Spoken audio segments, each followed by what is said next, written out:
van sa nga o tol hanu ngay con tim thu in lelo among modem lisusin tem tin ken ka hingel zinge mui ko hung zing tol halam ton ava hoi em se sel noi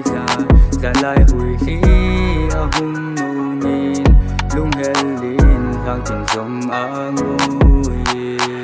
zana tol ha hung su in lung hel na nei bom kan ngai in hi chi pa chung go ka phone ka ven ka hin calling ka hin texting pina bol ka tin i chun nang ngai lung len zailan ka hin oi chung a si em hoi khu hin ven a hoi da da te pi ding zong awangi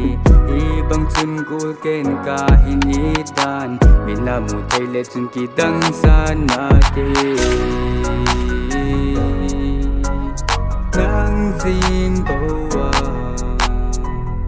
nang agahi nang zing boa thang van sa nga o tol hanu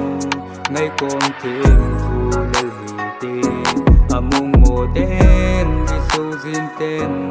tin ken ka gel zinge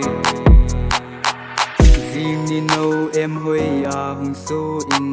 zalna kun thawin ke ngai nu ka hin text lung sung ki pa na abc a ka hin ku anang na hi ka gel ding lung dei bangin hum zo zi hi zong leng o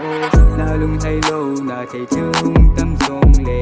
yellow bangin ikka na gul khen na ding ami zata me ni pi sei zong le